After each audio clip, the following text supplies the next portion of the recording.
Morning, everyone.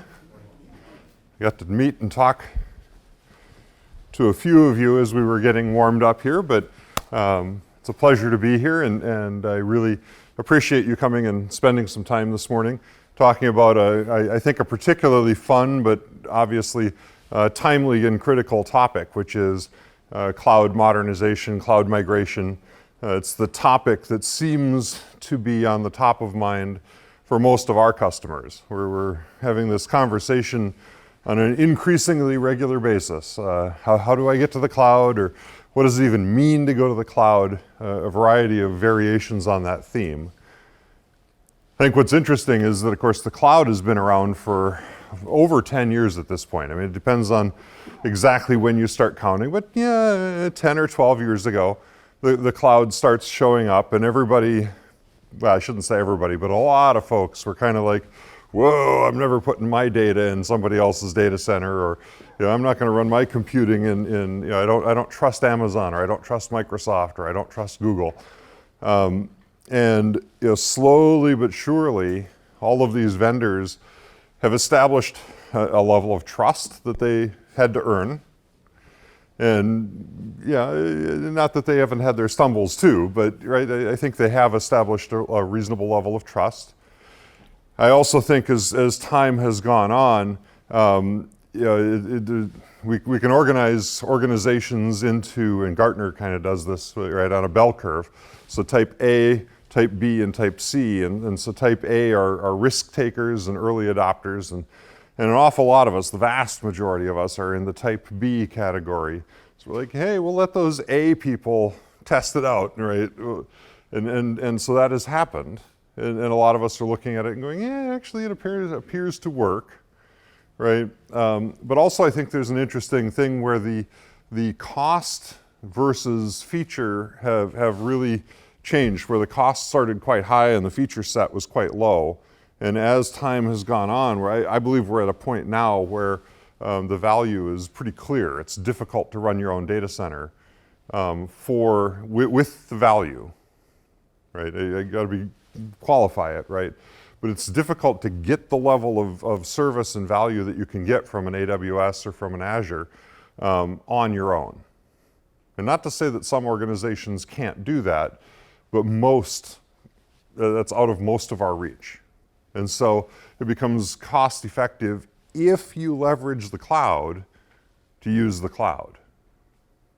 Right? And that to me is the key, and that's kind of the subtext of everything I'm going to talk about here, because I'm not just going to talk about migration and modernization, but I'm going to talk about what does it mean to become cloud native, and what are the advantages and value proposition that comes with that. And so it's not just, like, I'm not a fan of lift and shift, and you'll see that as we get further into my talk, because really lift and shift doesn't gain you anything, right? It just shifts cost. Usually it shifts the cost out of your data center into somebody else's data center, right? Which that might be valuable from an accounting perspective, right? But doesn't gain you anything. Whereas becoming cloud native actually has direct tangible value.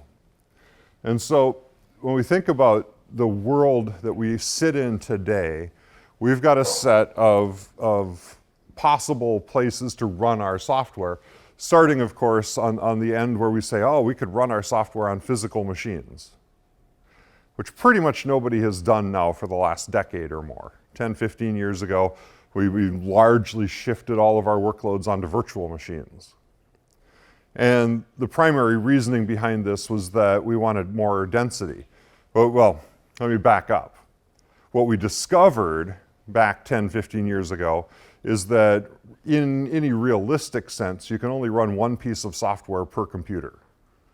Because as soon as you try to install multiple applications or server-side components onto one computer, they start conflicting with each other, and you upgrade one and it changes a DLL or library, right?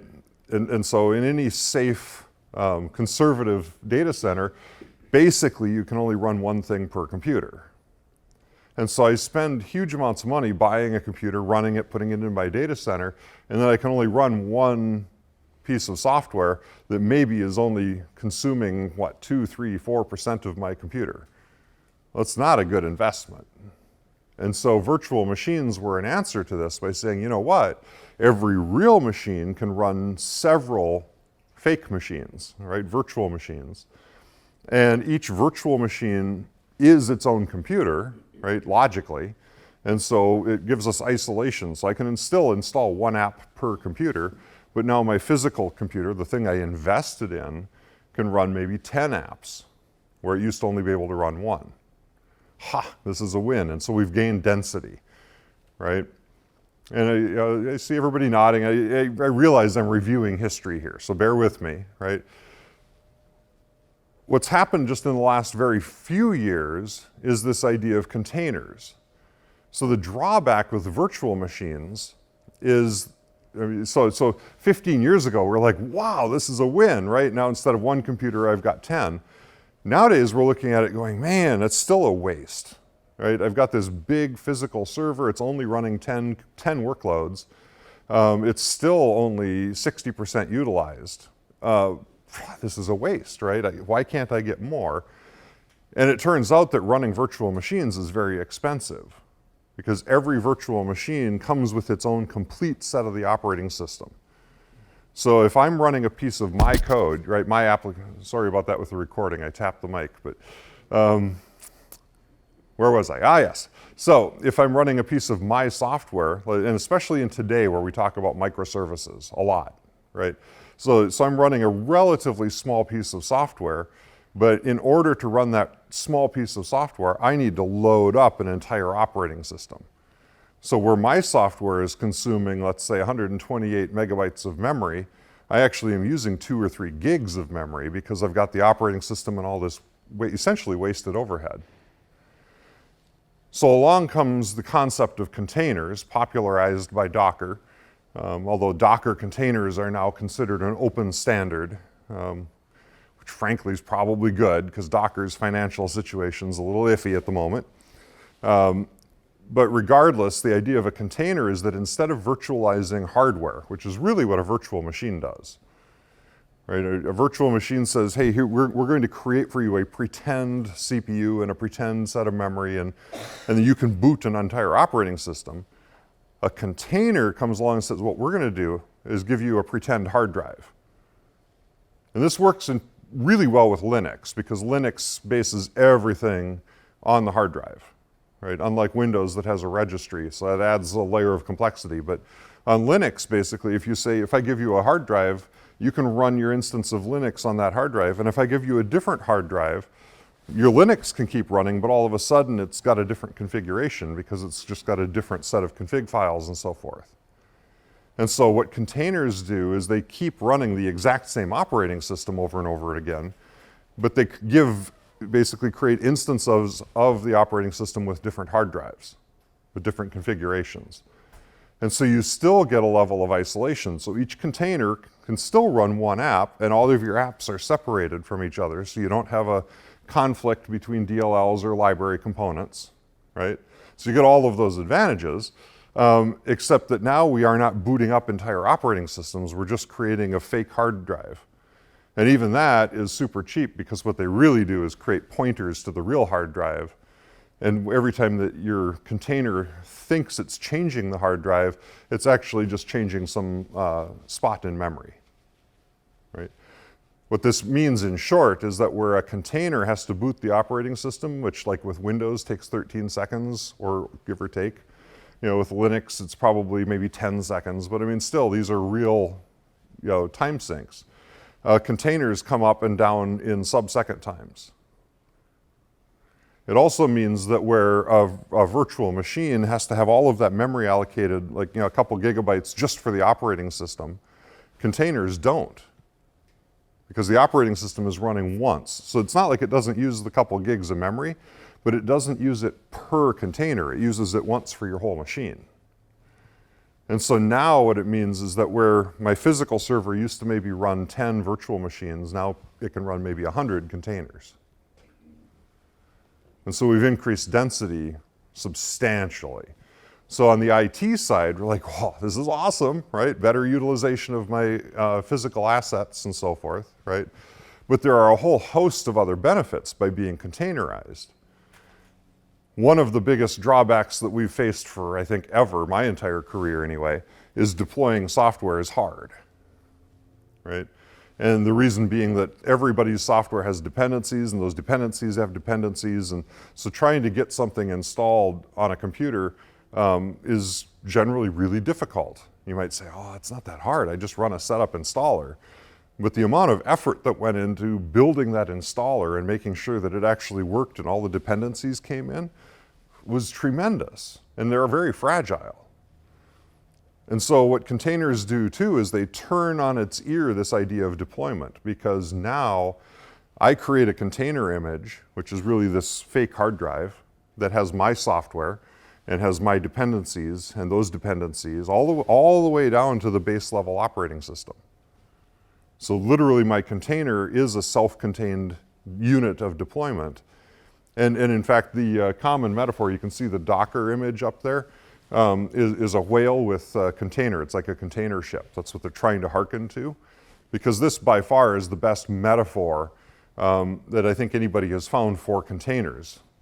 So if you think back in time, we used to have ships that hauled grain, and we used to have ships that hauled cars, and we used to have ships that hauled electronics, right? And that was fine, but shipping companies realized at some point this was highly inefficient, because why can't I'm moving a ship across the ocean, I need to move 3 cars, several tons of electronics, and a whole bunch of grain, but I can't do it in one ship. And they said, well, how can we solve this problem? Well, how about if we have the ship know how to move boxes? And it doesn't care what's in the box. And then some of the boxes have grain, and some of the boxes have cars, and some of the boxes have electronics, and the ship just goes back and forth moving boxes, right? And it gets even better, because when that ship arrives at the port of Los Angeles, and maybe I bought a car, right? And it has to get to Minnesota, that's where I'm from. And so they take and they don't even know, right? There's a box that's addressed to Rocky, and the box arrives, they take it off the ship, they put it on a train, and the box goes to Chicago, and they take the box off the train and they put it on the back of a truck, and the box goes to Minneapolis, and then they open the box and go, oh look, it's a car, right? That's what containers do for us in software. Basically what we're saying is that every application, every bit of software that we write goes into a box. And every server is a ship, or it's a train, or it's a truck, right? Servers don't know what's in boxes. Servers just know how to move boxes around, right? Or in the software case, servers know how to give the boxes CPU and memory, is kind of the short, right? The metaphor maybe falls apart at that point. But that's basically where containers get us, right? Now, what I think is interesting is my slide is not in order of time, right? Because we really started with physical computers, we went to virtual machines, and then we made virtual machines into infrastructure as a service, right? Which really Amazon spearheaded that in many ways, which is to say, hey, I'll rent you virtual machine space, right? Then we skipped across to platform as a service, which is really where Microsoft and Google too pioneered this space. And they were ahead of their time. I actually take off my jacket. I warned the AV guy, I'm like, I'm only gonna live in this jacket for so long. So when Microsoft created Azure 10 plus years ago, they went all in on this idea of platform as a service, long before I think the industry was ready for it. So kind of a gutsy bet on their part. And to their credit, I guess, they at least had the deep pockets to stick with it for the 7 years it took before everybody went, oh, maybe that's not a bad idea. So what platform as a service, and so pretend like I didn't tell you all about containers, okay? Because this predates containers. So what Microsoft did is they said, we will give you a place to run code that we have predefined. right? We will give you a specific version of the operating system. We'll give you a specific version of Java or a specific version of .NET or a specific version of Python. And if you can run within our constraints in our little box, then you can just easily upload your software and it will run. No muss, no fuss. You don't need IT people. We'll do all the patching, all the security updates, etc. Right? Which seems like a pretty good value proposition, right? And you'll notice that I lump all of that together, including serverless, which I'll get to in a minute, within the world of containers. Even though we didn't have the word container back then, that's really what Microsoft was doing, was saying, hey, we will construct for you a container, and if you can fit inside our container, we love you, right? Now, I'll contrast that with today's Docker containers, because I think this is a conscious choice that we can all make, right? In that if you want to delegate all of that responsibility to, and now, of course, Amazon, Google, everybody has PaaS, right? Platform as a service. If you want to delegate that responsibility to your vendor, there is some win to that because they do the patching, they do the updating, but there's a drawback in that they also define this box. And so in my case, for example, my wife runs a nonprofit that helps find missing children. And she had some students at a university build some software, some reporting software. And of course, they all went and used the latest and greatest shiny stuff to build it because they were students at a university. And then they gave it to my wife and she's like, what do I do with this? Right? It's software. And so she said, hey, Rocky, can you put this somewhere so I can use it? And so I thought, well, this will be easy. It's written in a technology called Node.js. It's pretty common. Azure can host Node.js. I have free access to some Azure resources. And so I just tried to run it in Microsoft's Azure, and it failed. Why did it fail? Because Microsoft's box is very conservative. They were using the latest and greatest version of Node. Microsoft and Amazon and Google are always usually 1 or 2 versions behind, right? Because they're very conservative, which for us as enterprise people is a great thing. But in my case, it stopped me cold, right? Because I was outside of their box. And so then I saw it and I thought, well, how do I solve this? And I thought, Microsoft Azure can also run Docker containers. So I went out and I found a Docker container image that had the latest version of Node, put my software, well, not mine, but the software, in that same container, uploaded it to Azure, worked like a charm. And so this to me is really the compare and contrast point between platform as service and just plain containers, is that pure containers give you complete control. I get to pick the operating system, I get to pick the versions of dependencies, I get to be as bleeding edge as I want, or I can not upgrade as long as I want to. Right? I can be a laggard if I want, which is the other thing that Microsoft and Amazon don't let you do. Their little boxes upgrade. And when they say, hey, in 6 months we're going to drop support for Node version 10 because everything's going to Node version 11, you are now upgrading on Microsoft's time frame or Amazon's time frame. So on one hand, you can say, well, this is good, right? Because one of the problems with our industry in general is that we never have the budget to do the upgrades, right? And so we build up this tech debt as things get older and older and older, and eventually it becomes to the point where you can't upgrade it at all because it's 15 years old and your only option is to rewrite, right? So Microsoft and Azure or Amazon and Google essentially are forcing us all to upgrade on a regular cadence. So on one hand, I'm spinning it positive, right? But you can also spin it negative and say, geez, where am I going to get the budget to do that? And so I'm maybe better off running containers where I can allow my software to get a little bit older before I have the budget to upgrade. It's on my calendar, not theirs. Now the final thing, and this is the one that today has by far the most buzz, is serverless computing, or function as a service is the other way it's being framed. And this is pretty cool stuff, right? Basically and Amazon started this with Lambda functions. Microsoft has gotten on board with Azure functions as well. In either case, what happens is it makes the cloud become event-driven. So basically I create a function, like literally one function that might do something useful. Maybe it copies a file, maybe it takes a file, opens it and changes the file format from XML into something useful to me, whatever it might be. And then I upload it into AWS and I say, I want you to call this function every time a file arrives in this folder. That's the event. Or I want you to run this function every time a message arrives on a queue, or I want you to, every time a web hook gets called, I want you to run this function. And the advantage in a lot of ways to this function as a service comes down, at least perceived advantage, comes down to economics. When you're running in the public cloud, all of these things, whether it's PaaS, containers, or virtual machines, and this is true for Google, Amazon, and Microsoft, everything's always really running in a virtual machine. Right? You say, oh, I'm just running a container. Well, yes, that's true, but Amazon spun up a virtual machine to host your container.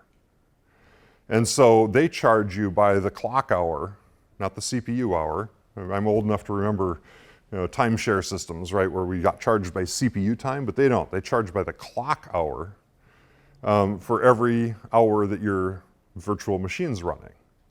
19 cents an hour, whatever it is, right? So 19 times 24 hours a day times 7 times 52. That's what you pay. And if it sits idle for most of the time, you still pay that. If it's heavily used, you pay the same amount, right? And so there's an economic thing that comes into that, and you start saying, well, geez, I've got this service that only runs when people upload a file to me because I'm getting file imports from some business partner, right? And they only do that like 3 times a day. So I'm paying this huge amount of money to have a virtual machine running all the time so that it could actually run 3 20-minute jobs. Now, in what world does this make any sense, right?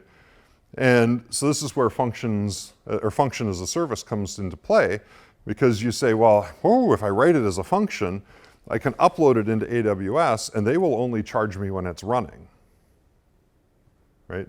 So when that event occurs 3 times a day that the file gets uploaded, it spins up my function, runs my stuff, and then shuts it back down. So I only paid for 3 20-minute segments instead of 24 hours a day. Yes, win.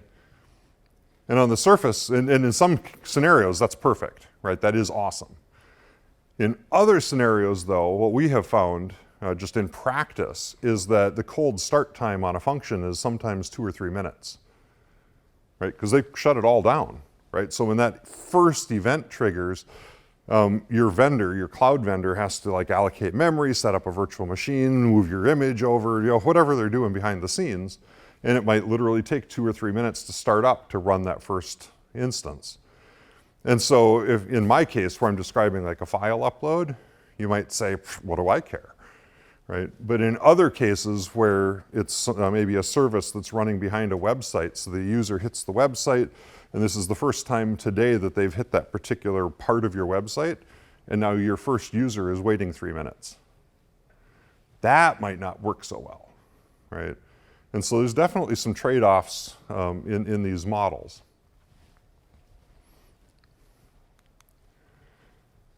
All of these, all of the container-based side, everything, PaaS, FaaS, and pure containers, ultimately get us to something that I would call cloud native. I was already kind of dismissive of infrastructure as a service. And not to say that that's not valuable, but infrastructure as a service doesn't really move us forward, right? We've been running virtual machines for 15 years or more, right? But I mean, it's been mainstream. We know how they work. We know how it happens. Just because I take my virtual machines out of my data center and put it into Azure or Amazon's data center, I'm just paying them to run the machines instead of me, right? But when we start getting into the cloud native side, you end up in some interesting scenarios where, in particular, your IT costs can drop dramatically. And this is where it gets a little dicey, because a lot of the drop in IT cost is because you need less IT staff, right? So not everybody's all keen on this, right? If you're a CIO, you might be looking and going, wow, maybe I will only be a director because I'm going to lose half my staff and I can't justify being a C-level person anymore. Or the company can't justify being a C-level role, right? You see what I'm saying? But objectively looking at it from the outside, I'm like, wow, these companies can save massive amounts of money because the trick, of course, is you're shifting responsibility. With virtual machines, you still need all of your networking people. You still need all of your operating system patching people and your security people, right? But especially if you move into a public cloud or a managed private cloud, you end up in a case where you are, and this is, we were talking about this, about who owns what, this Marine up here in the front row. But you're saying, hey, I'm going to give control to Google, and Google is going to do the operating system updates and the patches, and right, I'm going to delegate to them, which is a conscious choice, right? But now I don't need that done, right? I'm paying them to do that, and all I have to do is focus on building and running my containers, which is something that can be much more automated and requires a lot less people. Right? So this is kind of a list of what we as Magenic consider key concepts. This is what we train our people on from a delivery perspective. And I'm not going to read through the whole list, but some of these I think are pretty key, right? The top one being understanding everything I just talked about. But then diving down a little bit, understanding the concept of async messaging, the real differences between an N-tier application or an old-fashioned monolith application or a cloud-ready application versus cloud-native. Right? There's a whole spectrum involved here. So there's basically a bunch, and I'll dive into a few of these with slides later. I think I've kind of talked about why cloud computing is important, but there are a set of motivations that I think an awful lot of us share, right? And so I tried to kind of list these here, and these are things that we've heard from our customers over the last many years, which is, and some of these I think are more valid than others, right? But sometimes it's arbitrary. It's like, hey, we've got to get out of our data center because somebody told us to, right? That maybe is not so valid, but on the flip side, we've got a customer right now who their company went through an acquisition, and as many acquisitions happen, right, the particular people we're working with got spun out of the acquisition. In other words, the acquiring company wanted a different part of the asset, and they're like, yeah, you people go away. And so now they're scrambling. They're probably a 40-year-old company, and so they're whoever thinks about this, right? Whoever thinks that half your company is going to get spun off, and so half the company is using the other half's ERP system and inventory system and customer databases, and they have to separate all of it. Yeah, this gentleman winced. I'm like, yeah, it's a wince, right? And they had an 24-month deadline. It's like, you have to be out of our data center in 2 years. And so it's been an interesting project, let me tell you. They had grandiose ideas about cloud. Oh, we'll take this as an opportunity to modernize and all this. And after a couple months of analysis and really understanding the problem space, they're like, yeah, no, we're just going to brute force this thing, because in 2 years, we'll be lucky if we get brute forcing done, much less rewriting, right? But there's some more fun things up here, right? Some organizations, this I think is interesting, look at the public cloud as being a security risk. But you can also look at the public cloud as being a security gain. Because, and I often look at it this way, I think, boy, Amazon employs some of the best security experts on the planet. Because they're big and they can afford to. And in fact, they have to, because if they don't, then they lose our trust. Who amongst Magenic's clients can afford to hire that caliber of people? Right? And surely some of our customers can and do, but an awful lot of our customers really can't. I mean, they just can't afford that kind of dedicated security expertise. And that doesn't automatically make the cloud secure or insecure, right? But I guess I have a higher level of confidence that the base level infrastructure and hardware physical security that exists for some of these data centers are better than mine, right? Better than my customers. What we have discovered over the last probably 7 years as we've watched, a failure and failure and failure of data leaks is that pretty much every time those data leaks are not because the platform was insecure, they're because our people were insecure. Right? Somebody got social engineered, a password leaked, a credential leaked, a developer leaked a key into GitHub, or some number of things like that, right? And so that's all on us, right? But at least I look at this and I'm like, well, if I'm running an AWS, at least I'm pretty confident AWS itself is pretty secure. I just have to figure out how to use it securely. So half the battle was won without me having to do any work.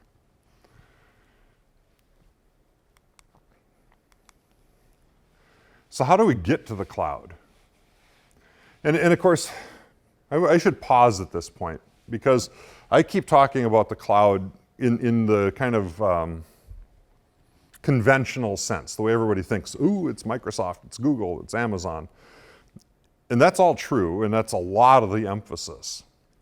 But as we get further into my slide deck, what you'll discover is the container-based world in particular makes it really practical for us to build our own private clouds. And so even if you're sitting here at this point in my talk going, well, this is nice, but we will never move to the public cloud. Well, I have two comments to that. One, never say never, right? Because it could happen. But two, even if you're not going to the public cloud, most of the cloud benefits you can gain by running a private cloud. And in today's world, that almost certainly means running a local managed Kubernetes instance. Actually, probably a whole bunch of them. But Kubernetes has become kind of the de facto private cloud technology, right? And so I'm catching myself, right? Because I've spent this entire time like public, public, public. And I'm like, oh yeah, I gotta be more careful about that because really everything I'm saying applies just as much to a private cloud, right? Especially when we get into this part because everybody needs to buy in. I mean, step one of becoming cloud native as an organization is actually to have your people buy in. And this includes executives buying in, but it also includes your user experience people and your quality engineering team and your development team and your business analysts, right? If you've got people or parts of your organization that are like, oh yeah, those people are going to the cloud, but I don't want to. Obviously they can foul up the works and make things very challenging, which I think we all know, right? But it's just worth observing that ultimately the cloud touches everybody, especially everybody technical, but in reality, it touches the business people also. Another culture shift that I think is absolutely critical is that going to the cloud is virtually impossible if you're using kind of that old methodical plotting approach. You really need to be willing to break apart your problem space and break apart your organizational structure, at least enough that you can have smaller agile teams that are working in parallel on different tasks. And this is not to say you don't need coordination, right? I mean, you absolutely do. And scaling agile is really challenging, right? And I'm not a salesperson by any means, but at Magenic, we've adopted this thing called SAFe, which is Scaled Agile Framework, as a way of scaling agile. Now, I've got friends that live and breathe agile, and some of them are like, oh man, SAFe, that's like the ultimate evil. We use this technique, right? And that's fine. I don't, I'm not a process expert, right? I just recognize that without process, you are doomed to failure. With process, you have pretty good chances of success. I'm not even confident which process that you pick matters as much as that you have a process. You see what I'm saying? So we picked one because it happens to be particularly robust and provides us with a base set of tools, and then we adapt it to every customer project that we come into. Right? Because we're flexible and agile, and that's kind of the whole point, right? I've also worked with companies that are all about the big A agile, right? Oh, we're doing extreme programming and pair programming and blah, blah, blah, blah, blah. And I'm not sure I buy into all of that either. But, again, if it works for them, more power to them. I think the bigger thing in my mind, is the little a agile, which is to say we actually need to be agile. In other words, we have to have a process, but the process can't be so rigid that the process itself gets in our way, right? And we need to be able to break our work teams apart into smaller teams and have them work in tight iterations. And if you do that through Scrum or through extreme programming or through SAFe, or again, I don't want to get into the religion of it. I think it's just important that you pick one, right, and roll with it. Another thing, and this is in the middle, DevOps. Now this, of course, is a buzzword, but the reality is that it has had a tremendous impact on our industry just in the last 2 or 3 years. I think it's by just naming it, in a sense, right? I mean, my entire career, maybe like some of you in this room, I've been doing this for 30 plus years. My entire career, developers and operations people are kind of like, frenemies. Yeah, we work in the same company, we all want to do good, but we don't like each other. We certainly don't trust each other, right? Because as a developer, I need to do certain things, and those ops people won't give me the servers to do it. And the ops people are over here going, well, those developers want to open every port under the sun and make us super insecure. So I get it. And what DevOps ultimately does is says, hey, you guys need to work together, and not just work together as a team, although that's huge, right? That culture change cannot be underestimated. But you need to work together in terms of creating automation so that all of the dev stuff that people have been doing for years around CI builds and automated unit testing and stuff ultimately has to keep automating its way all the way into operations, right? So we end up automating releases and automating quality engineering testing, right? And ultimately it also means, and this ends up being kind of the tough part for a lot of developers, the operations people at the end of the day need a whole bunch of metrics to keep things running and project the future and understand what they need to acquire and retire, right? And developers need to buy into that and say, yeah, we should really be building in these monitoring capabilities and logging capabilities from day one into our software. And that's the piece of DevOps that gets lost so often. With instrumentation is generally the term, right? But it's super critical, right? Because then you say, oh, well, the developers are working on some features. The features are driven by business requirements that might include metrics from IT, from operations, right? They go through all of their automated builds, all of their automated unit testing that feeds into a QA stage, right? Where hopefully, and this is one of the areas where Magenic does a lot of work, is automated QE. So we have our own open source framework that we've built over the last several years to help automate user acceptance testing from the web and services and a variety of things. It's built on top of Selenium, which is super common, right? I mean, everybody uses that, I think. But basically, we end up automating most or all of that process. And then we end up with, especially in a container-based world, the output of all of that is a container that can be just put into production.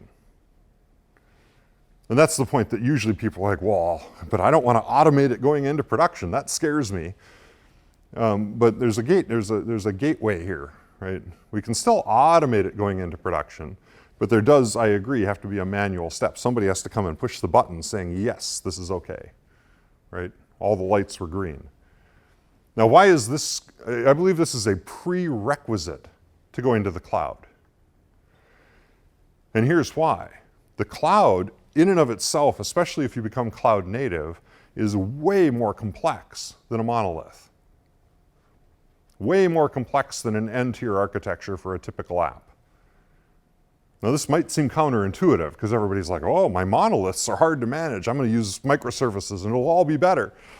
Well, but you're taking one piece of software that might be hard to deploy and you're breaking it up into dozens or maybe hundreds of pieces of software, some of which might be hard to deploy. Right? So whatever deployment problems you have, as soon as you go to microservices, just multiply it, by like 50. Right? And you're doomed. right? Without DevOps, you're pretty much done before you start. That's why I'm saying DevOps is a prerequisite. If you don't have this automated pipeline for even one app, how are you going to, when you break that app into 50 parts? I mean, how many deployment engineers are you going to have to hire, right? It's craziness. So you clearly have to have DevOps first. And then that really ties into the automation, right? The automation comes along from a developer perspective, comes along from a testing perspective, comes along from a release perspective, and comes along from a monitoring and instrumentation perspective. Now, what we do frequently, because what we find over the last number of years is that more and more organizations are hitting the point where they're like, yeah, I guess we need to go to the cloud. And they might have done some cloud projects, right? They dip their toe in and they're like, yeah, the water's pretty warm, it's okay, right? But then they in many cases, they don't even know what they've got, right? And this might be true of some of you. It's like, oh, I don't know, I got 30 years worth of software. I'm not exactly sure what all's running.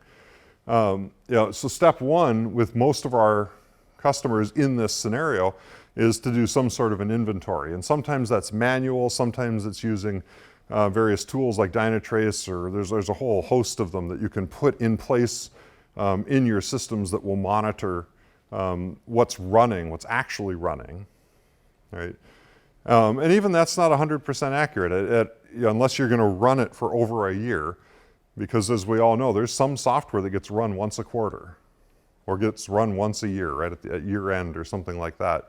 So I mean, it's always, and nobody can wait a year, right? So in practice, this is always hey, we're going to run this monitor for a month and see what's usually used, and we're going to do extensive interviews, and not just with the tech people, but across the business, right? Because shadow IT is extremely real.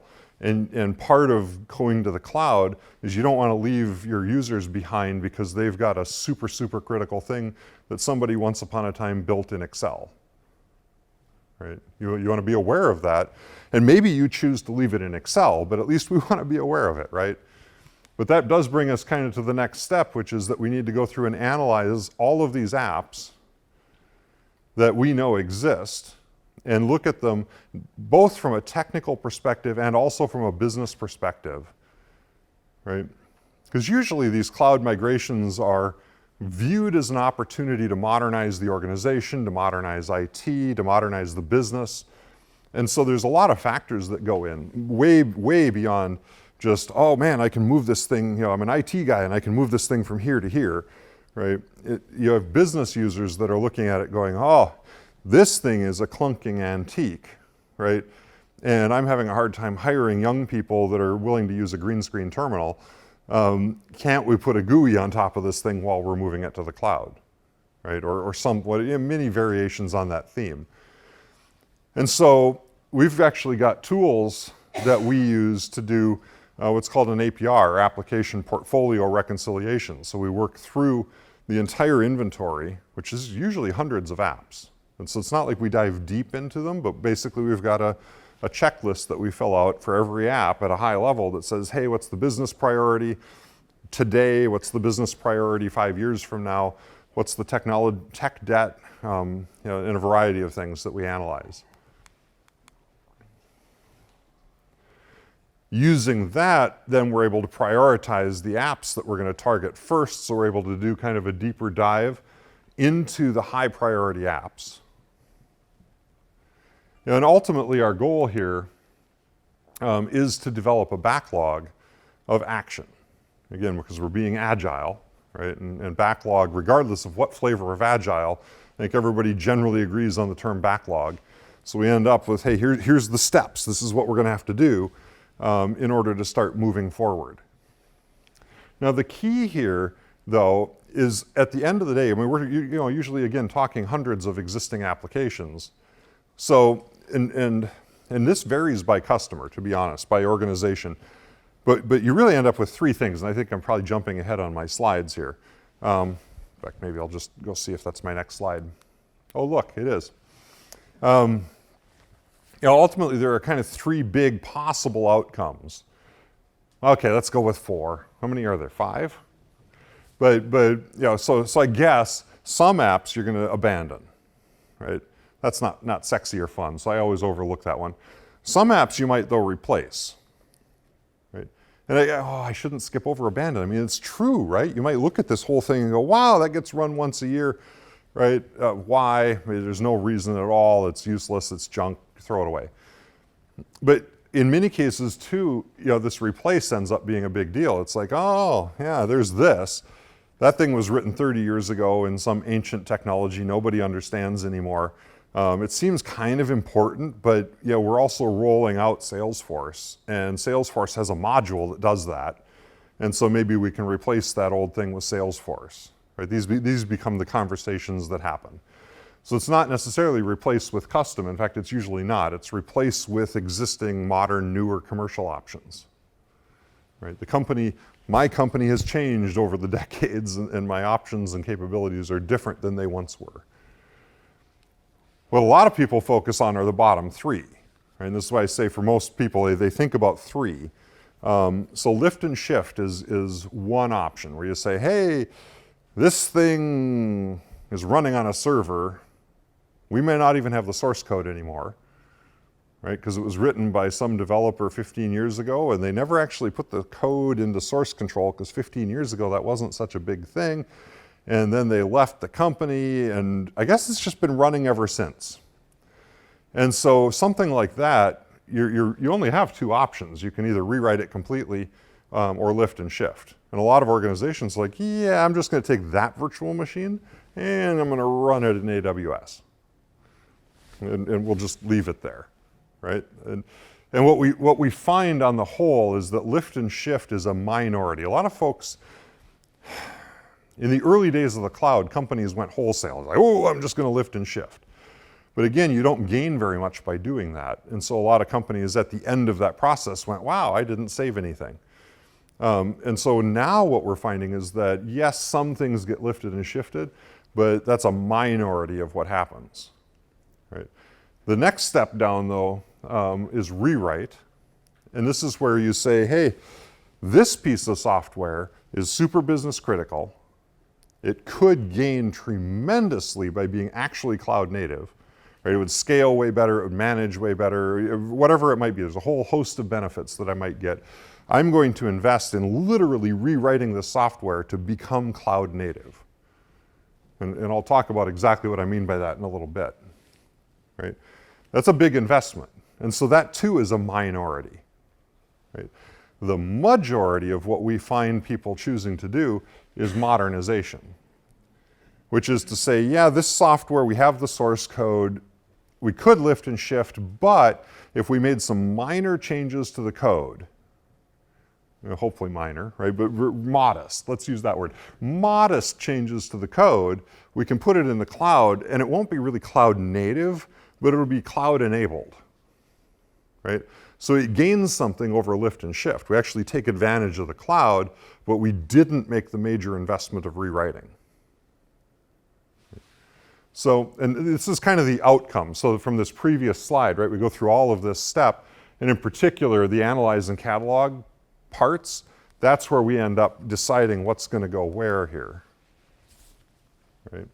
And it's all very much based on a combination of business and technical outcomes. And so my talk is all about modernization and migration. And now you can see, really where these things fit into this picture overall. So this is our approach, not to say that this is the best approach in the world or the worst approach or that everybody should adopt it. This is just an approach that we use that we have found works in a repeatable pattern and it's largely a repeat of the last couple slides, right? But it shows you kind of a timeline. We go through this process, we do the analysis. We almost always do some sort of, once we've prioritized, most organizations are not ready to just go, boom, we're going to do it all, right? It's like, oh yeah, we want to do a proof of concept. We want to make sure this thing is actually going to work, which I understand. And so what we do is follow what we believe is a good practice for application development. and we say what we call a workshop, which is really getting the technical and business stakeholders together in a room, building out the specific backlog, prioritizing, doing a bunch of story pointing. We've got business analysts that drive that workshopping process. The outcome of that is enough information that we can actually do a pilot, right? Some minimum viable product that we can implement in the cloud to demonstrate that the whatever cloud was chosen, and or not maybe at this point, but in many cases by this point, our customers have signed a contract with Amazon or somebody, and they said, we're on our way, we just don't know how to get there, right? And then ultimately, once we get past that pilot, everybody's kind of comfortable, we've learned the lessons, what worked, what didn't work, what kind of organizational or DevOps changes had to happen, then we're in a position where we can kind of roll forward. And let's face it, we're talking multi-year projects here. Well, or mini projects over multiple years, right? Taking 600 or 800 apps and moving them to the cloud is not something that happens overnight.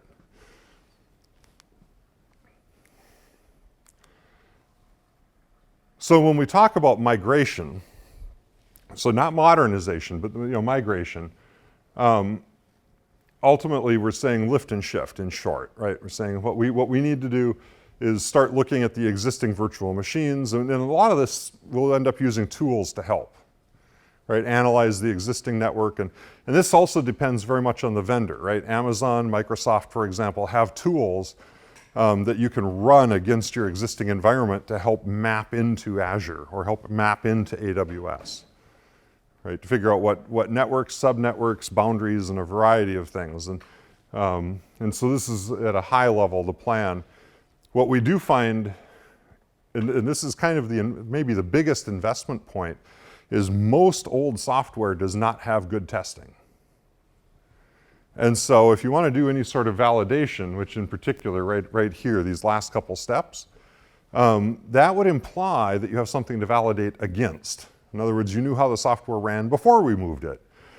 And so in many cases, all right, to be fair, in many cases, organizations just don't do it.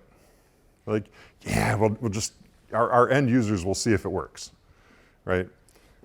There's some real risk to that, but this is reality, right? We live in the real world. What we would recommend is that we actually set up at least some high-level automated testing against the existing system, and then have some qualified tests that then once we move the system, we can run those same automated tests and validate that we get the same output, right? Now, let's be fair, most organizations are able to move most software pretty seamlessly, but we had Gus, what was this, 2-3 years ago, I bet. Holy cow, there was an emergency. We had a customer in Atlanta that did something along this line without any sort of validation or testing, and they cut over on a weekend, of course, like everybody does. And it was a total disaster because they hadn't done, it blew me away, but they hadn't even done basic validation. So the old system took data and created these output files that had to be shipped off to partners through FTP. The new system created files that were completely unlike the old files. And they shipped them off to the partners, and the partners went, the hell is this? Right? And this was huge. And they called all of their partners, including Magenic, and said, help, help, help. This is like, we're losing millions of dollars a minute because we can't. It was a big company. And so we scrambled. I think we got 50 people, or maybe 40, something like that, online over the weekend. We had people flying from all over the country into Atlanta and their office in Chicago by Monday morning. And a lot of the people were just doing data entry, right? Because they had no way to back out either. It was a nightmare story, but they had no way to back out. So a lot of our people were basically doing data entry, what the system should have been doing so that at least their business didn't collapse. While another team was trying to figure out whether they should roll back or roll forward, fix. Ultimately, they rolled back. But this was like a two-week all hands on deck nightmare scenario that could have been avoided had they done some basic validation testing. Of course. I think you're touching on the biggest problem here, which is to educate and sell to senior management Yes. Sounds like maybe that didn't happen very well here. Yeah. You step in to help make that happen. Right. I would, yeah, we weren't involved until after the fact in this case. And I think it's a huge mistake. Whoever it was that they had working with them to make this happen didn't do a whole lot of things. They didn't get management buy-in. They didn't do the basic validation testing. I mean, it was a disaster of a project. And then our customer ended up calling not just Magenic but all their partners and said, "Help!" Right? But yeah, it was. You're right. And I tried to talk about this earlier on in the talk, right? That getting executive buy-in, getting everybody's buy-in is critical, right? Especially when you realize that for most of these organizations, this cloud migration is something that's probably in the 3 to 7 year time frame from start to end, assuming it ever ends. I'm not sure these things ever end.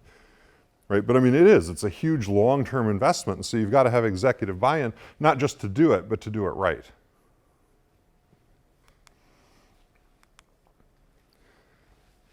So I promised you that I would talk about what is cloud native. I mean, I keep using that term cloud native. What do I mean by cloud native? And really, at this point, we're shifting out of the kind of lift and shift and into modernization type scenarios. And so what do we have to modernize to take existing software and make it run in the cloud?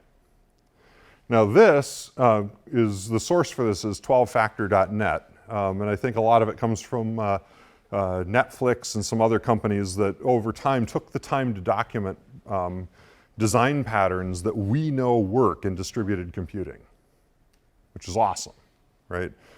And it turns out that they've identified 12. I'm sure there are more, right? But these we have found to be a really good set of starting points that for an application to be truly cloud native, that application will conform to all 12 of these factors. All 12 of these best practices or design patterns will be applied to the software. And some of these, and the website goes into great depth, and in fact, we have internal training. We train all of our people on 12-factor. Because we think this is the key, right, or a key, I guess. But some of these things, for example, might seem obvious today but weren't, like your code base should be in source control. And there's actually a whole set of rules around that, not just in source control, but the way you organize your code in source control. There's some certain guidance around the best way to do that. You get into dependencies. Dependencies should be per application or per service or per component. And really that ties in with containerization, because when you deploy a container, I'm deploying my code plus all of its dependencies. And so I'm able to have some nice isolation across dependencies. And so each one of these things has a set of guidance around it. And this is all language and platform neutral. I mean, it doesn't matter if you're .NET or Java or Python or what have you. Every one of these things applies. Now, what's really interesting, though, is if you look at Java 12 or .NET Core, both the two latest releases of kind of the big enterprise platforms out there, both of them conform to this. So, like the configuration subsystem in .NET Core was completely reworked to comply with the configuration guidance that's on 12factor.net, right? Java 12's dependency system and the way that they broke apart the big Java runtime into small parts in order to get all the dependencies so that you can only pull in the ones that you actually need. They did that so that they conform to the dependencies guidance on this page. Now, whether we use these features that are now built into Java and .NET, really that's on us, right? I'm just saying that this has had such a big impact in our space that our essentially two biggest platform vendors went, oh yeah, we're going to make that happen. We will enable all of you. Now what we at Magenic have done from so the reality, let me back up.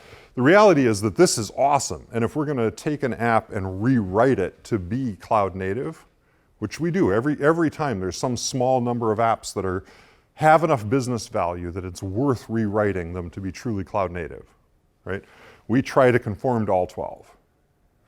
But, again, what I was saying earlier is that the majority of apps don't get completely rewritten. They get modernized. And so we've identified what we call the Fast Five.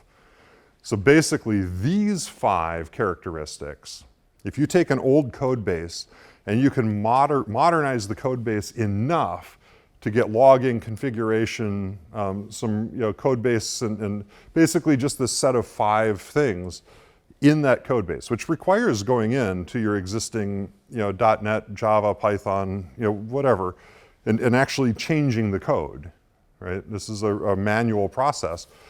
But it's also not nearly the work of rewriting the software, right? We're just going in and saying, hey, everywhere you talk to the database or everywhere you make an HTTP call, you have to change the code a little bit to conform. Everywhere that you're pulling configuration out of a file, you have to change that to conform, right? And you end up with something that is cloud ready, is kind of the term we use. So it can run in the cloud. It'll run pretty darn well in the cloud. It'll get some of the benefits of the cloud. It's not cloud native, but it's way better than a lift and shift scenario. Now here we've got kind of anti-patterns, and this you can see the source for, but these have been around for decades. And I won't touch on them too much, but these are things that I see on a repeating pattern, especially the zero latency. People are like, oh, I'm going to take my monolith and break it up into many, many, many services. And completely forgetting about the fact that when it was a monolith, all of this code was talking to each other all in the same process, which takes maybe a nanosecond. And then we're going to say, oh, no, we're going to break it all apart into a bunch of services. And now we're talking every call that used to take a nanosecond now takes like 5 milliseconds. And so all of a sudden, and then they wonder why the software is super, super, super slow when they're done, right? It was just because we overlooked kind of some basic reality of distributed computing. This is a set that we've layered on top. So that first set was stuff that is pretty well known in the industry. These are things we've just observed over the last few years that often get overlooked. Perhaps the biggest one is that going to the cloud will be cheaper than your data center. That's not automatic, right? That might be true if you do it right, but it absolutely might not be true. It might cost more, it might cost the same, So, I've pretty much talked through all of this, but these are the kind of the set of things that we look at with every one of these applications and say, okay, can we get to the Fast Five? Do they have memory leaks? A set of things that we walk through. Again, not when we're not creating a cloud native, but when we're taking an existing app and making it cloud ready. This is kind of our checklist at a high level. So in summary, right, to just kind of pull the whole day together, right, I think that we are at the point where the type A early adopters have gone to the cloud or are already well into the process. They understand it. They've been doing it for the last decade or so. Thankfully for the rest of us, right, we've got like the 12 factors, we've got the 8 fallacies. We've had time to observe what works and what doesn't work. We know for a fact that you can't go to the cloud without DevOps. We know for a fact that you can't go to the cloud unless you've got some level of agility built into your organizational culture.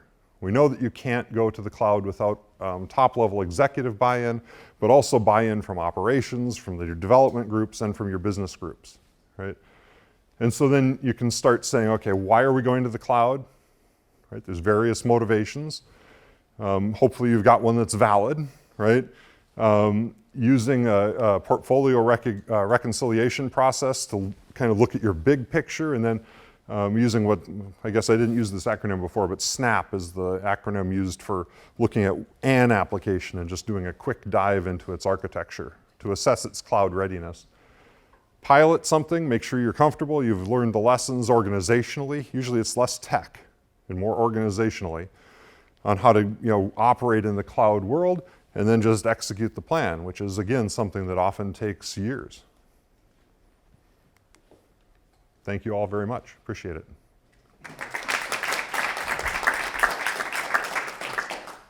So we've got some time for questions.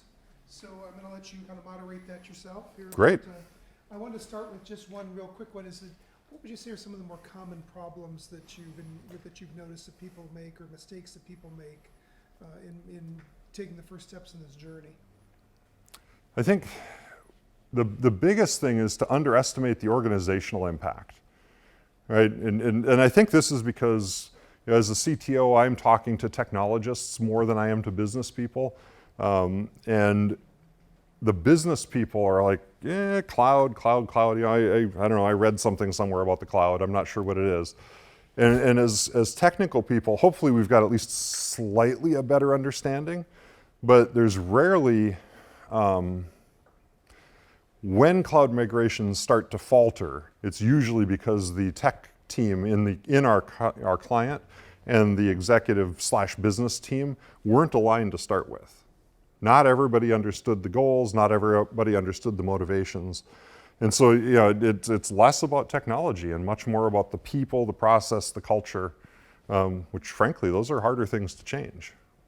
Yes, sir.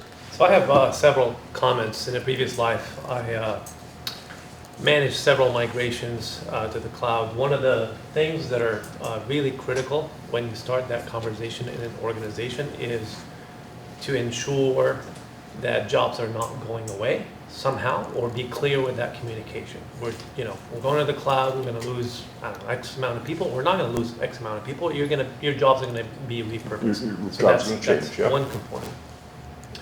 The other component is, you alluded to earlier, is an exit strategy. Part of the planning has to be an exit strategy for, example you gave earlier. That's one thing I kicked back before because there was no exit strategy. The last component, DevSecOps, not DevOps, was something that I honed in on a lot. Not just from the basic security components, but from a code development security. And I feel us as an organization in a previous life, like I said, we did not pay a lot of attention to code security. We're talking about plain text credentials in certain software. We're talking about IP addresses, et cetera, and then it just goes on and on and on from there. It's critical to look at all of security, including code security. So yeah, and I agree with everything you just said. Internally, we started down the DevSecOps terminology because we actually have a security team that goes and does oversight on all of our projects and does training. The industry at large has not glommed onto the term. So my way back, my slide a couple of years ago, probably, well, a variation on this deck, had the term DevSecOps, and everybody looked at me like, what the hell, what's that? And so I took it out, but it's pure, I agree with you, the security has to be in there. Actually, we could do DevSecQAOps, right? But yes, sir. When it comes to using the public clouds, what do you see as the advantages and disadvantages of a multi-cloud strategy versus a single cloud provider? So the advantage, disadvantage when you're talking about a multi-cloud like Amazon and Microsoft or Google, whatever, in the public cloud space, some of the clouds, especially AWS and Azure, both of them have some really amazing capabilities. And so if you're willing to go all in on AWS and fully leverage what they're offering, you can win a lot because they have provided a very rich fabric of services that you can tap into.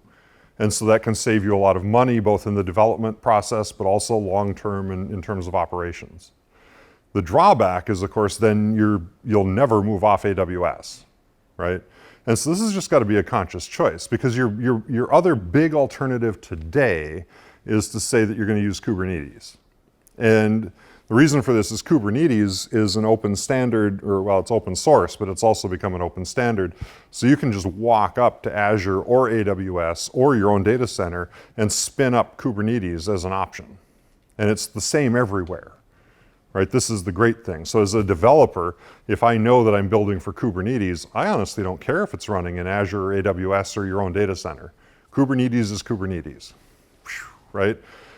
The advantage to that then is if I'm running in Kubernetes in AWS, and Amazon raises the prices, or maybe Amazon enters my market segment. We see this a lot with our customers, where it's like, oh yeah, we can't deal with Amazon anymore because they're a competitor now, right? That's happening in healthcare right now. As Amazon gets into healthcare orgs that are part of it are using AWS are like, hey, we need to shift off to Azure. Well, if they had used Kubernetes, it's basically just repoint everything, right? It's a pretty easy switch. The drawback then, though, is you're cobbling together all of the services that AWS would have provided magically. You actually have to find open source replacements, run and manage them yourself. Right. Yes, sir. Well, I think his question sort of answered mine, which was, we were promised, or not promised, but there was this whole idea of, the cloud as a utility, and obviously Amazon and Azure don't want it to, they don't want to be a commodity. Right. How, and I know you guys sometimes get in late in the process, they've already got a contract with AWS, but how important is that decision? Is it gasoline, Chevron versus Texaco, no one really cares, or is it, I'm getting Class A office space, I need to have 4-to-1 parking and all this sort of stuff? Like, how important are those services in making the decision on which cloud to choose? It sounds like you're saying they are pretty important.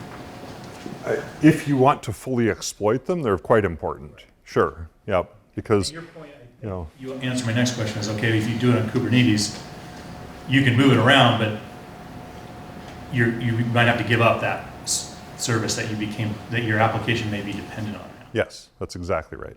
Yep. Now the reality is we're getting to the point where AWS and Azure, and I'm sure both vendors would hate this, but they have rough parity. I mean, in the big ticket items, they both have service buses, they both have various kinds of databases, right? So the reality is that if you wanted to, but this is money, this is money, right? But I could write something for AWS and abstract away every place that I'm using an AWS service, and it would make it easier for me to move to Azure, and practical. I have yet to see that happen, because who's going to spend the money to write all of those abstractions, right? If you really cared about that, you go to Kubernetes and don't worry about it because you're already abstracted. Yes. Rocky, how many people are typically going to be in a situation where they're taking the full-scale advantage of, say, an AWS or Azure offering, where it doesn't make sense to just write it in Kubernetes so they can be flexible?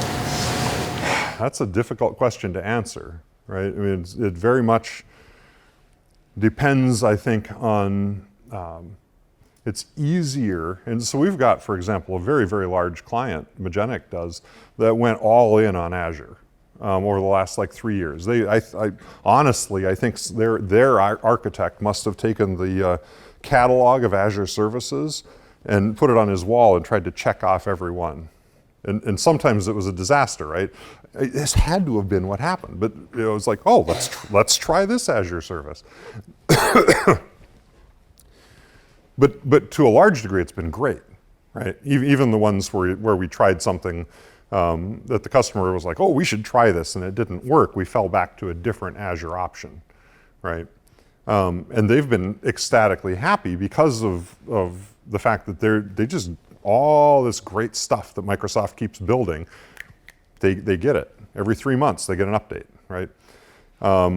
But yeah, I don't think there's an easy answer to that, because some other companies have a risk tolerance that just doesn't, they're like, oh no, we don't want to, we would rather find open source alternatives and manage it ourselves, because we don't want to be tied to Amazon or Microsoft. Yes, ma'am. So for Cloud Foundry, is that the abstraction that you're talking about, like Kubernetes? Or how do you feel about Cloud Foundry? Well, so Cloud Foundry is an interesting, so prior to Kubernetes kind of taking over the world in the last year and a half, there were a lot of platform options, including Cloud Foundry, and there were actually, and Docker Swarm, and there were a number of players out there trying to become the container orchestrator of choice. Cloud Foundry was one of those, or well, is, I suppose. I shouldn't. Today, I feel pretty comfortable saying that Kubernetes has basically become the top dog. And so you can see where like Pivotal, now acquired by VMware, has refocused almost all of their energy to Kubernetes, away from Cloud Foundry. And they were kind of the big champion of Cloud Foundry. So, reading the tea leaves, yeah, Cloud Foundry's future. I'm sure that Pivotal would not like me saying it this way, but I mean, just, you know, as a responsible consultant, I gotta say, I wouldn't put a lot of credence there. Now, Pivotal or VMware as an organization and their abstract developer tooling that sits on top, that could be pretty cool, right? A huge part of the value of Pivotal Cloud Foundry was actually Pivotal's productivity tooling, which they're rebuilding for Kubernetes, right? So that's awesome. But the actual bottom level Cloud Foundry versus Kubernetes part, I'm skeptical in the long run. You know, Docker Swarm, they discontinued it, they went away. They're like, yeah, we can't compete with Kubernetes, so we're not gonna keep sinking money for nothing. Oh wait, sorry, this gentleman's been waiting. Rocky, what do you think the world looks like 5 or 10 years from now? Ha! As we get from the old world to the new world and ships get across. Let me get out my crystal ball here. Like, that's the question, is the crystal, because we're in a migration, so what's the, Sure. as a society, you'd say? It's a boy, 10 years, who knows, right? 10 years ago, the iPad and iPhone were introduced. I mean, think about that. So 10 years ago, your safest bet was to go with a Windows application running on a Windows desktop because everybody runs Windows everywhere.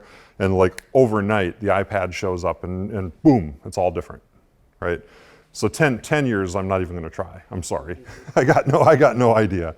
5 years from now, especially at the pace of enterprise change, this is the thing, right?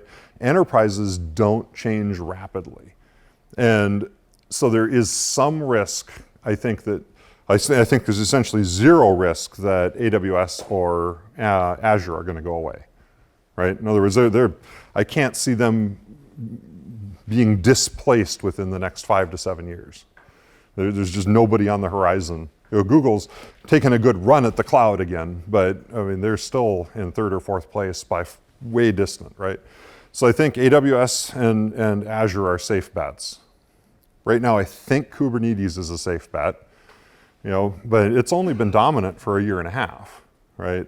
So there's still an outside chance that some unknown dark horse player that I'm unaware of could come in out of left field and slam into Kubernetes. I think that's unlikely at this point. Like, I think they've gathered the mind share. You know, they got Microsoft, Amazon, everybody's got Kubernetes now, and everybody's scrambling to build high-end tools for it. So those I feel pretty safe on. You know, so within the 5-year time frame. Similarly, I think Java and .NET, both of them over the last few years with Java, you know, 10, 11, and 12 and their new release cadence, and then also .NET Core and Microsoft's release cadence around that. You know, they retooled themselves to be completely ready for the cloud, right? Node.js was making a run at it. I think Node.js has kind of fallen away. So from a server tech, not that it's gone, nothing ever goes away, right? But it's lost its momentum, right? But in that space, platform space, the two things that I keep hearing about are Rust and Go, which are 2 different programming languages, but neither of them have a big vendor behind them. Well, actually, I take that back. Go has Google behind it, right? Kubernetes, Docker, all these things are written in Go. And so, yeah, Go, yeah, but languages are the kind of thing, right? It took object-oriented programming 20 years before it became mainstream. So I don't, in the 5-year time frame, I don't think Go is gonna like transform the world. But it might become quite interesting, right? Sorry, the last thing that I'll throw, and this is out of left field because this is all about cloud. The thing that I do think is likely to transform the world in a sense is something called WebAssembly. WebAssembly now exists in all of the evergreen browsers. So every browser that anybody uses, modern browsers, now not only can run JavaScript, they can run an assembly language called WebAssembly. They run Java and or assembly language in the browser. And so you can compile Rust, Go, C, C++, and C# all compile into WebAssembly. And so the idea of creating a smart client that runs anywhere that you can run a browser, I think might have a pretty disruptive effect on client-side development. Want to take one more and then we can please. wrap up? Could you talk about concentration risk of moving to the cloud, particularly with the government, military, considering it, contracting to do it? It's absolutely certain in the environment we live in and national security, that there's going to be significant attack on those cloud-based entities, the AWS, Azures of the world. How does a company protect itself against that business continuity concerns? So is your question about government or about private sector? I'm talking about us in the private sector moving to the cloud and then effectively concentrating where everybody else is concentrating in AWS or Azure, which is an Sort of like your absolute trade-off of target. whether, if you do it independently, is Is it your a risk big higher single than point? if you Right, right. concentrate yourself in an AWS or an Azure? Yep. Yeah, so there's no doubt that from a security perspective, any monoculture becomes problematic, right? And by monoculture, you take any subspecies of animal on the planet, especially like cats, the big cats, their genetic similarity across all of the tigers is super, super high. And so the possibility of a virus that can affect all of the big cats or all the tigers on the planet is very, very high, right? Whereas the genetic diversity amongst humans or horses or things like that are much higher. Or bananas are another example. What we think of as a banana, the yellow banana that's been engineered over the last couple hundred years, is under threat because all of our yellow bananas are essentially genetically identical. And there is, in fact, a parasite that's attacking bananas. And so it's not unrealistic to think that within our lifetime there will be no bananas, right? This is an example of a monoculture. And I go here because I think this is your question, right? If we all put everything on AWS at some base level is a monoculture, right? All of, you look at AWS and you're like, oh, look, they've got 200 services and they run Java and they run .NET and they run Python and blah, blah, blah. But at the bottom level, they're just running a bunch of virtual machines and they're all identical. And so yes, there's a threat from a global catastrophic perspective that we're somebody to figure out how to attack AWS at that base level, they could wipe out all of AWS, right? I think that's what you're asking. And how do we mitigate against that? Boy, that would be disastrous, right? That's a poser. But this is the complaint that people have had for years about Microsoft's dominance on the desktop, for example, is everybody runs Windows, and so viruses always attack Windows. Well, now as we're seeing Windows fade away a little bit and Android devices are Android's the most popular OS on the planet now, by the way, right? The number of attacks on Android, of course, have gone up because Android is becoming the monoculture that Windows once was. So I don't have an answer. I certainly understand the problem, but... Let me interject and wrap at this point. We very much appreciate you coming. Rocky, thank you so much for doing this. We really appreciate it. Thank you.